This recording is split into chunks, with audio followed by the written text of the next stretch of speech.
membahas materi tentang karbohidrat. Sebelumnya, perkenalkan, nama lengkap saya Teresia Dinanahak dengan NIM 19010601442 dari Prodi Pendidikan Kimia Universitas Nusa Cendana Kupang. Baik, untuk agenda pembahasan, di sini terdapat satu agenda pembahasan, yaitu struktur molekul karbohidrat. Yang pertama yaitu struktur molekul karbohidrat.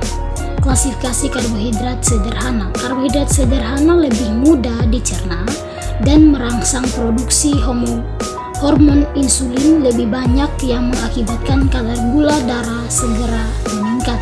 Contoh bahan makanan sumber karbohidrat sederhana adalah gula pasir, gula aren, gula tepung, gula kastor, gula batu, sirup, dan karamel. Karbohidrat sederhana memberikan asupan energi dalam waktu singkat, sementara karbohidrat kompleks memberikan energi dalam jangka waktu yang lebih lama karena pelepasan gula ke aliran darah membutuhkan waktu yang lama. Kemudian yang kedua adalah klasifikasi karbohidrat kompleks. Polisakarida merupakan hasil kondensasi dari 20 unit monosakarida. Polisakarida terdiri dari homopolisakarida, heteropolisakarida. Homopolisakarida adalah polisakarida yang terdiri dari unit monosakarida yang sama, sedangkan heteropolisakarida terdiri dari unit monosakarida yang berbeda. Jika mono berarti 1, di berarti 2, maka poli berarti artinya adalah banyak. Dari pengertian tersebut dapat diketahui bahwa polisakarida merupakan jenis karbohidrat yang terbentuk dari banyak monosakarida yang bergantung atau berikatan. Kemudian yang ketiga adalah struktur karbohidrat sederhana. Karbohidrat merupakan makromolekul besar yang terdiri atas karbon, hidrogen, dan oksigen. Rumus umum karbohidrat ialah C kali CX H2O Y. Karbohidrat juga dikenal sebagai hidrat karbon. Karbohidrat mengandung oksigen dan hidrogen dalam proporsi yang sama dengan yang ada di air.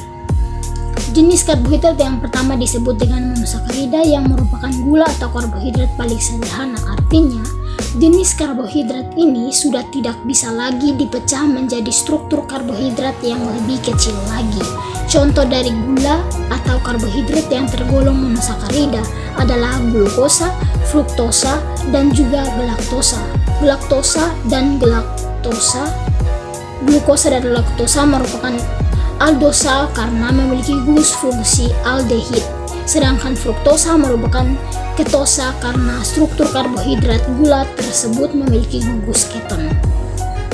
Yang berikut adalah klasifikasi karbohidrat sederhana. Pada dasarnya, karbohidrat adalah sebuah senyawa karbohidrat, namun pada struktur karbohidrat terdapat gugus hidroksil min OH yang diikat serta memiliki gugus fungsi utama aldehid min CHO atau keton atau karbonil C sama dengan O. Struktur gula atau karbohidrat dapat digambarkan dalam berbagai bentuk, mulai dari rantai karbon terbuka seperti yang digambarkan pada proyeksi Fischer atau bentuk rantai tertutup seperti yang digambarkan pada proyeksi Hayward. Kemudian 5 adalah sifat dan fungsi karbohidrat sederhana. Untuk monosakarida, sifat-sifat umumnya adalah sebagai wujud padat pada suhu ruangan dan berwarna putih. Monosakarida umumnya memiliki rasa yang manis, bersifat mudah larut dalam air. Dapat mereduksi reagen Fehling jika difermentasi menggunakan ragi dan menghasilkan alkohol.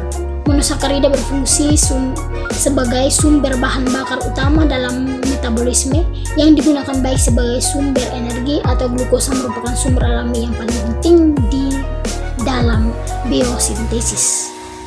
Kemudian yang keenam, sifat dan fungsi karbohidrat kompleks. Untuk karbohidrat Polisakarida memiliki sifat umum sebagai berikut. Rasanya tawar, tidak seperti monosakarida maupun disakarida seperti glukosa dan sukrosa. Lebih sulit larut di dalam air karena struktur karbohidrat yang besar. Apabila dihidrolisis akan menghasilkan monosakarida yaitu glukosa. Kegunaan utama dari polisakarida ialah untuk memberikan tekstur, kekentalan, cita rasa, ketetapan, gelasi, dan ketahanan pada bahan pangan. Polisakarida secara alami ditemukan di dalam tanaman dan asam muramat pada dinding sel bakteri. Kemudian yang ketujuh adalah ikatan yang terlibat dalam struktur karbohidrat. Struktur karbohidrat disakarida terbentuk melalui ikatan gliskosakarida antara unit monosakarida yang saling terhubung. Beberapa contoh dari gula disakarida adalah sukrosa, laktosa, dan juga maltosa. Baik, hanya ini yang bisa saya jelaskan. Sekian dan terima kasih.